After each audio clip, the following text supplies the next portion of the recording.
आगे चलते ये क्वेश्चन देखते हैं, बहुत छोटा सा अच्छा सा क्वेश्चन है। क्या दे रखा है, determine the angles with the vector A 5i cap 0j cap 5k cap makes with the X Y Z axis.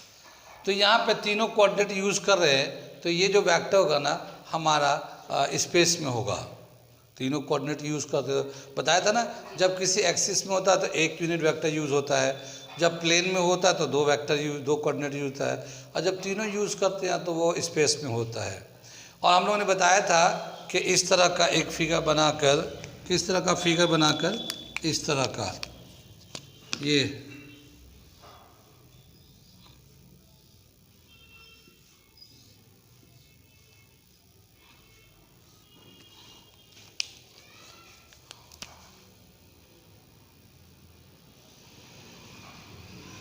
ठीक है ना, यहाँ पे लाया था।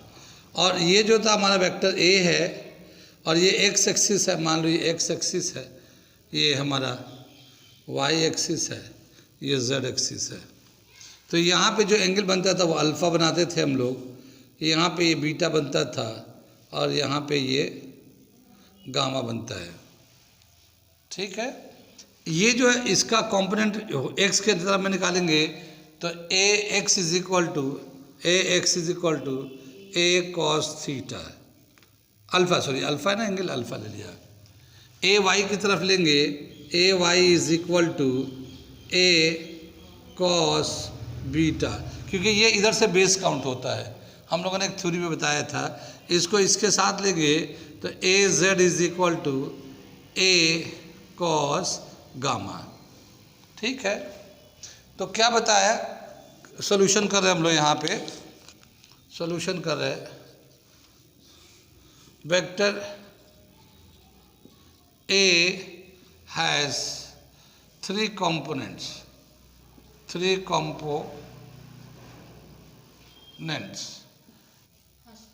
ठीक है, थ्री कंपोनेंट्स।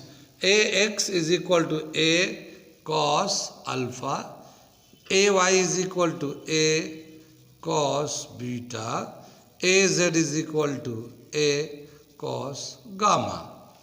ठीक है ना। अब ये जो है ए, इसका मैग्नीट्यूड है, इसका मैग्नीट्यूड है, A vector A along the x, तो ये इसका मैग्नीट्यूड है। तो पहले हम लोग क्या करते हैं, इस वेक्टर का मैग्नीट्यूड निकाल लेते हैं। ठीक है, magnitude of A vector, magnitude of vector A is equal to A vector का मैग्नीट्यूड ऐसे निकालते हैं, X square plus Y square plus Z square. ये जानते तो होंगे आप लोग। एक्स का वैल्यू कितना है, इसमें 5 का स्क्वायर कर लेते हैं, फिर 0 का स्क्वायर कर लेते हैं, फिर ये 5 का स्क्वायर कर लेते हैं। कितनी बात सुनिए, 5 का 25, फिर 0 का स्क्वायर 0, 25, ये आ जाएगा 50 आ जाएगा। ठीक है ना, और ये 5√2 आ जाएगा इसका। तो मैग्नीट्यूड ऑफ ए जो है, मैग्नीट्यूड ऑफ ए वो आ गया 5√2। अब हमें बताया क्या कि एक्स कंपोनेंट बताना है, इस वेक्टर का तीनों एक्सिस में एंगल कितना होगा वो निकालना है। तो क्या समझ में आया, देखो ये एंगल निकालना है, ये वाला एंगल कॉस अल्फा हेयर, ठीक है ना।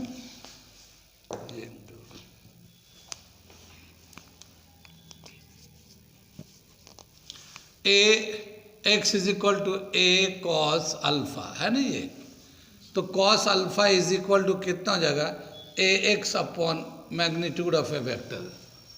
ठीक है ना। अब इसमें ए एक्स का वैल्यू कितना है, कॉम्पोनेंट ऑफ ये है 5 है, ये magnitude of A along the x axis, तो ये आई कैप है ना, तो आई कैप बताएगा एक्स एक्सिस के डायरेक्शन में है, उसका मैग्नीट्यूड कितना है 5 है।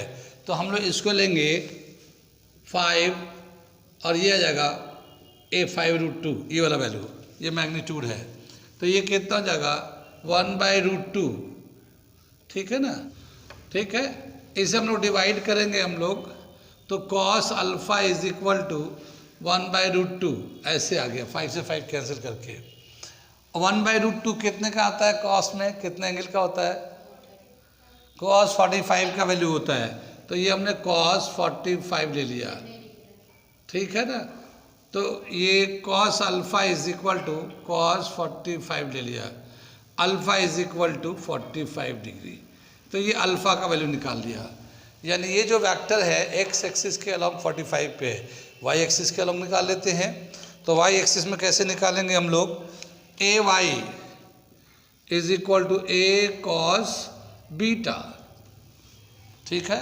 कॉस बीटा कितना आ जाएगा हमारा, A y upon magnitude of A y, y की तरफ कितना है 0, यहाँ पे वाई का कोफिशिएंट जो है 0 अपॉन 5√2, तो ये 0 ही आएगा ये, ठीक है ना, ये 0 आ जाएगा। कॉस में कितने एंगल का वैल्यू 0 होता है, 90 डिग्री, तो cos beta is equal to cos 90 degree, तो बीटा इज इक्वल टू कितना 90 डिग्री, ये दूसरा एंगल निकल के आ गया। कितनी बात समझ में आ रही है। अगला कहाँ करूँ मैं, ठीक है ना, क्वेश्चन मिटा दूँ मैं, क्वेश्चन मिटा देता हूँ, क्वेश्चन तो आप लोग देख ही रहे हो, लिख ही रखे हैं। तो मैं क्वेश्चन को मिटा के तीसरा पार्ट निकाल देता हूँ, क्या है, A Z is equal to A cos gamma, ठीक है, A Z is equal to A cos gamma, और cos gamma is equal to A z upon A z का वैल्यू कितना 5, अभी हम लोग क्वेश्चन में लिखा हुआ था ए जेड का वैल्यू है 5, और 5 क्वेश्चन में देख लेंगे आपको समझ में आ जाएगा, ठीक है ना। तो ये 5 से 5 कैंसिल, 1/√2, कॉस में कितने का वैल्यू 1/√2 होता है, कॉस 45 का, ठीक है। तो gamma is equal to 45 degree.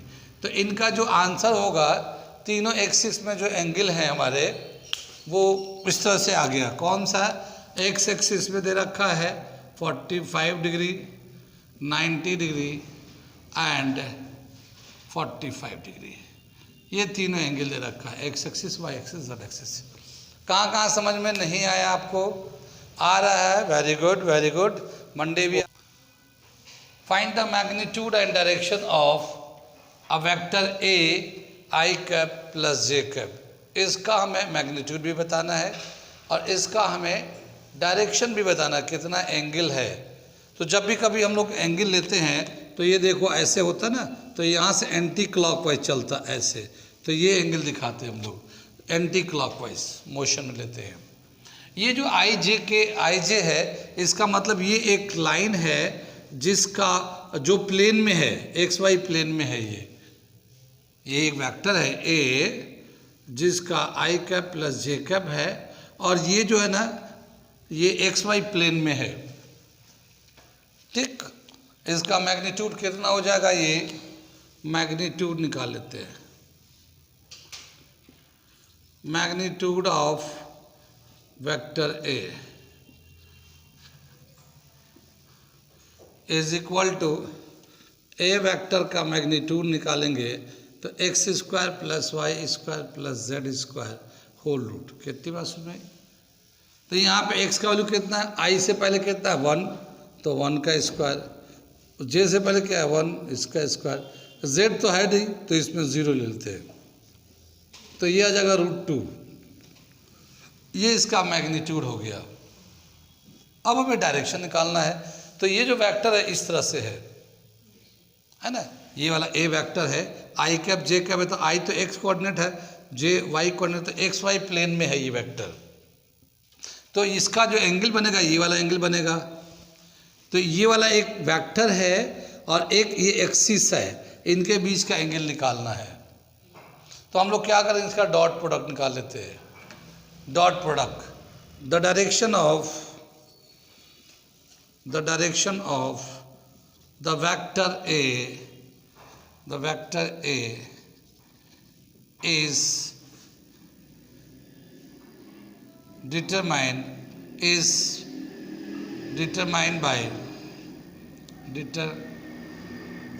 determined by dot product of a vector and I cap, ठीक है ना। ये जो एक्स एक्सिस वाला होता है वो आई कैप में होता है, ये जो एक्स एक्सिस वाला है वो आई कैप से दिखाते हैं, और ये एक वेक्टर है। तो इन दोनों के बीच का एंगल निकालने के लिए डॉट प्रोडक्शन निकालना है।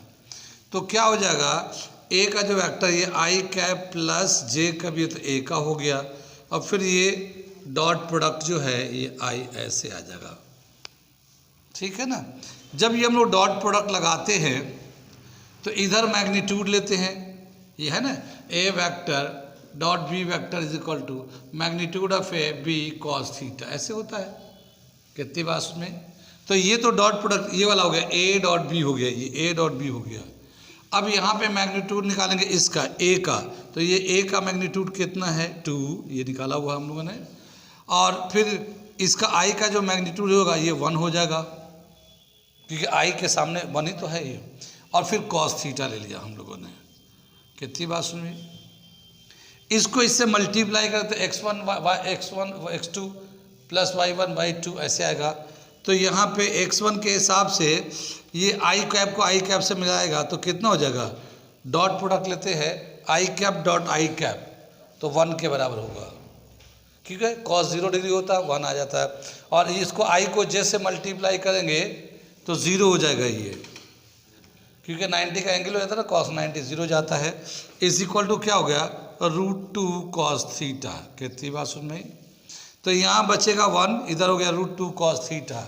इसको सिंप्लीफाई करेंगे तो 1/√2 is equal to cos theta. कितनी बात सुन में, 1/√2 cos के टर्म में कितने का एंगल होता है 45 का, तो इसे हम लोग लिख सकते हैं cos 45 degree is equal to cos theta, and theta जो है वो 45 डिग्री के बराबर होगा। तो यहाँ जो डायरेक्शन हो रहा है वो 45 के एंगल के बराबर है। तो मैग्नीट्यूड कितना है √2 और डायरेक्शन कितना है 45 डिग्री। ये इसका आंसर हो गया, एक ही वेक्टर को हम लोग निकाला। तो कहाँ कहाँ पॉइंट ऐसा है जो समझ में नहीं आया, आ रहा है सब समझ में, थोड़ा सा रिवीजन भी कर लिएगा तो सब समझ में आने लगेगा। ठीक है, चलिए अगला क्लास में करेंगे।